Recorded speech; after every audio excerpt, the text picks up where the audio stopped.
सभी शिव भक्तों को जय शिव शंकर। स्वागत है आपका। सर्वप्रथम प्रभु भोलेनाथ के श्री चरणों में मेरा कोटिश प्रणाम।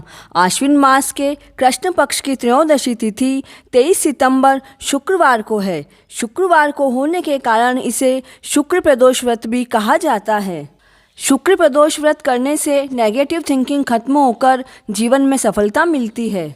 आज के इस वीडियो में हम प्रभु शिव शंकर को अत्यधिक प्रिय लगने वाले प्रदोष व्रत शुक्र प्रदोष व्रत की पूजा विधि व कथा का श्रवण करेंगे। तो संक्षिप्त पूजा विधि। त्रयोदशी के दिन संध्या काल में प्रभु भोलेनाथ का पूजन करें।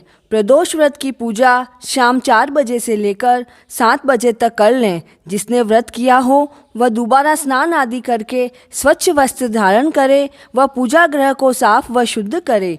अगर आप चाहें तो शिव मंदिर में भी पूजा कर सकते हैं। मंदिर में पूजन होने से हमें पॉजिटिव एनर्जी मिलती है व मन शांत हो जाता है।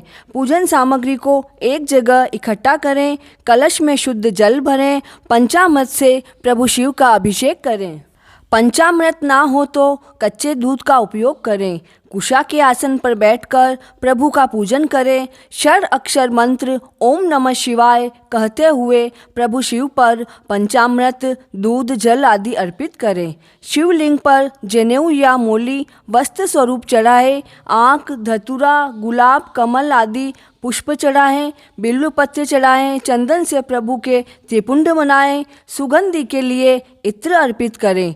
प्रभु शिव के भोग स्वरूप 5 ऋतुफल या मिठाई जो भी उपलब्ध हो चढ़ाएं। दोनों हाथों को जोड़कर प्रभु शिव का ध्यान करें व पूजा में हुई भूल चूक के लिए क्षमा मांगें।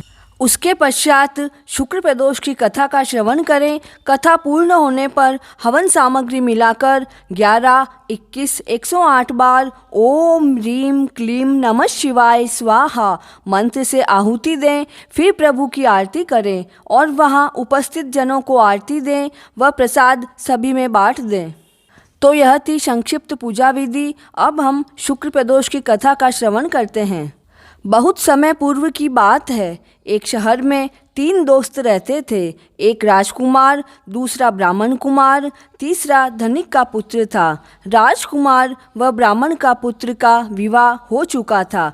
धनिक के पुत्र का भी विवाह हो गया था, परंतु उसका गौना बाकी था।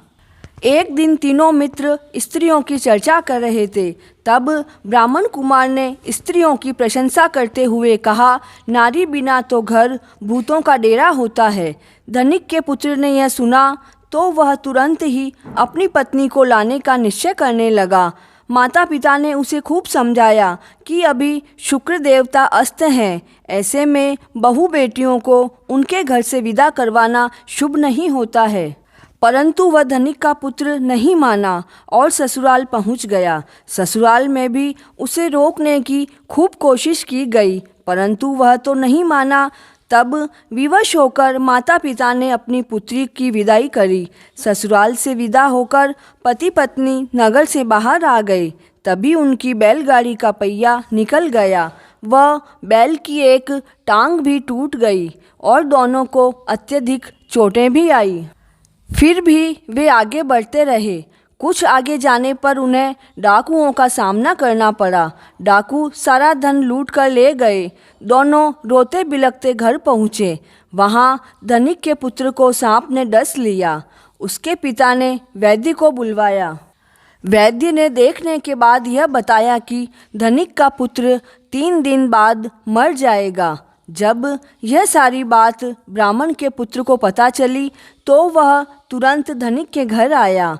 ब्राह्मण कुमार ने धनिक और उसकी पत्नी को शुक्र प्रदोष करने की सलाह दी और कहा कि उसे अपनी पत्नी के साथ वापस ससुराल भेज दो। यह सारी परेशानियां इसीलिए आई है क्योंकि आपका पुत्र शुक्रास्त्र में भी अपनी पत्नी को विदा करवाकर घर ले आया है। इसलिए यदि वह वहां पहुंच जाएगा तो बच जाएगा। धनिक को ब्राह्मण कुमार की बात ठीक लगी, इसलिए उसने वैसा ही किया। ससुराल पहुंचते ही धनिक के पुत्र की हालत ठीक होने लगी और माता पिता के शुक्र प्रदोष का व्रत करने से सारे कष्ट टल गए और उनका पुत्र जीवित बच गया। और वह सकुशल अपना आगे का जीवन व्यतीत करने लगा। हे प्रभु शिव शंकर, जैसे धनिक के पुत्र की आपने रक्षा की, वैसे सबकी करना। कथा पूर्ण हुई। कर्पूर गौरम करुणावतारम संसार सारम भुजगेंद्रहारम सदा वसंतम हृदयारविंदम भवम भवानी सहितम नमामि। प्लीज़ चैनल को सब्सक्राइब करें, व वीडियो के लिंक को शेयर करें, व बेल आइकन को प्रेस करें। ओम नमः शिवाय।